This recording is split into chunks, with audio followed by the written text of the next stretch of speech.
I am Robert Rapetti. I'm Monica Rizzo. I'm Nico Tietzi. I'm Tyler Lowenstein. And we are Team 18!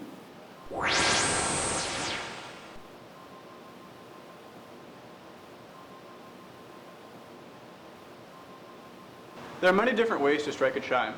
Our team chose a very simplistic design that was inspired by the style of a xylophone.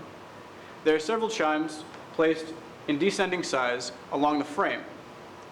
And this was a design choice that we wanted to make to keep our design compact and easy to manage. There are many choices and evaluations we had to make, following certain criteria and using a multitude of methods, including sketches and computer-aided design modeling. This allowed us to visualize what our final product would look like before manufacturing. Once the final product was made, it was tested and then reevaluated for how well it met the original design criterion, which we feel it did very well. Our design uses motors and solenoids to strike the chimes.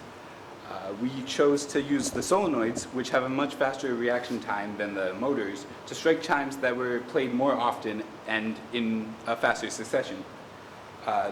The motors, on the other hand, are able to easily play the slower successive chimes. For the motors to be able to stay in the proper position, we have these wooden rods in here that catch the hammer of the motor before it passes the certain point where it can't return to the proper position to strike the chime. In designing our chime, there were several parts that needed to be manufactured in order to ensure that it functioned efficiently and properly. First, we had to manufacture our chime pieces running across.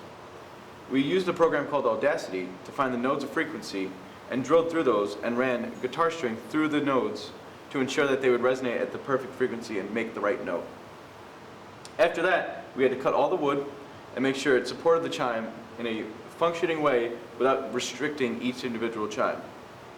From there, we used nails and popsicle sticks as our original hammers, but didn't feel they hit the chime just the way we wanted it.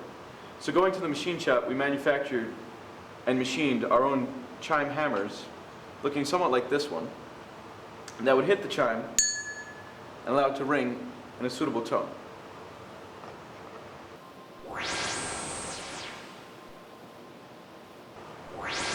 On the programmatic side, we wrote the code for our chime in a variant of the C language for the Arduino microcontroller.